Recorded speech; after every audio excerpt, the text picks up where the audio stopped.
listen, the porpoising. Mercedes has addressed this problem. They didn't moan or complain like the majority of the internet are saying. They just simply addressed the issue. At Baku, the Azerbaijan GP race, at the end, you could see clearly that Lewis Hamilton was in pain. Simple. Now, you can believe it or don't believe it. That's your prerogative. That's you. But for me, you could see he was in pain, and I believe. Now you got people going around saying it wasn't really, it was all planned for Lewis Hamilton to come out of the car and look like he was in pain. It was all set up for Mercedes. Now, people like that who suggest that, I've got no words to describe those people. I'm not interested in them people. What I am interested in is the rules change. Now, the rules change is coming.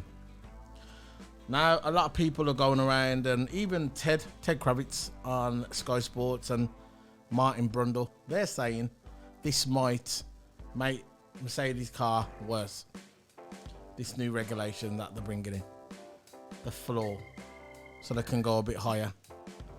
But I think the point is, what I'm trying to make, we don't know what's going to go on.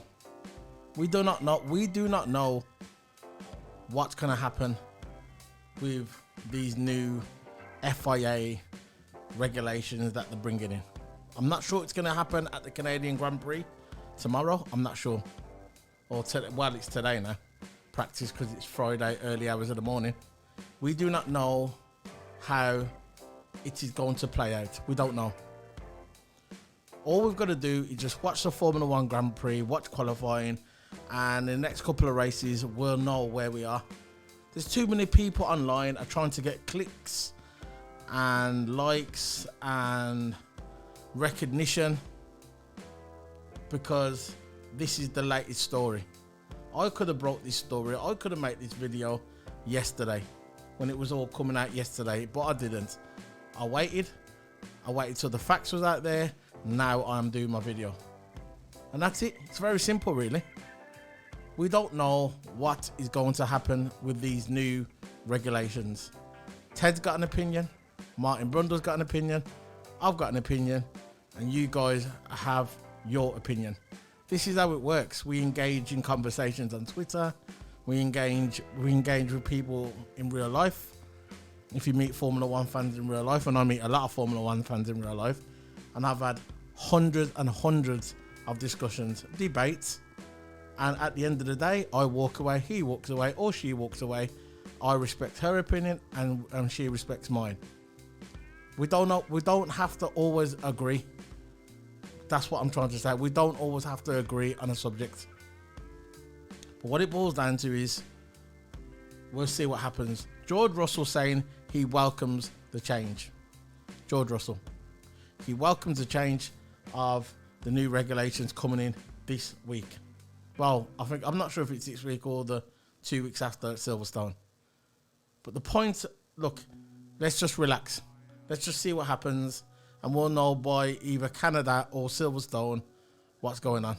I'm sure if the FIA are going to make Mercedes car worse, I'm sure Toto, again, will address the problem. This is Formula One. This has been going on since the beginning of Formula One. It's just teams trying to better other teams. But one thing I will say, that porpoising was a problem. It wasn't just happening in Mercedes car. It was happening in Ferrari. It was happening with Pierre Gasly's car, the AlphaTauri. It was happening with the Alfa Romeo. It was happening in a few cars, and there was a few drivers that have come forward and said, you know what, we should address this problem. But soon as Lewis Hamilton, I don't think Lewis Hamilton's actually made a statement. All he said that his back was in pain. He had to get physiotherapy. But again, people don't believe him. But that's your problem. If you don't want to believe him, I believe him. Not just because I'm a Lewis Hamilton fan. It's just at the end of the day, why would he lie? Why would he lie? Why? You could, George Russell, you could see that car was bouncing. The car's going 180 miles per hour. 180 miles per hour. 180 miles per hour, maybe more. Porpoising. Bam, bam, bam, bam, bam, bam, bam, bam, bam. If any of us was in that car, we'd feel the same. I'd probably have a fractured spine. Because I'm not as fit as these Formula 1 drivers. Nowhere near. Nowhere near. But we'll see how it plays out. Look, on the news, it's saying, look, the FIA released a statement. Let me just bring it round. Okay? Let's just bring it round. FIA is to act after F1 drivers complain about porpoising affecting health. Drivers. They address the problem. The FIA is to enforce rule changes that prevent the violent bouncing of cars known as porpoising. Formula 1's governing body was promoted into action after a number of drivers spoke out at last weekend's Azerbaijan Grand Prix, warning they may end up suffering from long-term problems if this does not get addressed. This is why they're doing it. Because maybe 2 years down the line, 3 years down the line, they might get brain damage. They might get chronic headaches. They might get seriously back problems. Maybe crippled. You don't know. We do not know the long-term effect of this porpoising. So there's one thing that we can all agree on. This porpoising has to get addressed. Very simple. And that's all I've got to say. I'm not going to get into all the other news, all the toxicity online. I'm not going to get into that anymore. I'm not into that anymore. Forget it. I'm just here and giving you my opinion on my channel, my Solo P1 channel, and that's it. This is Solo P1 signing out. Don't forget to hit the subscribe button. See you later, guys. Bye.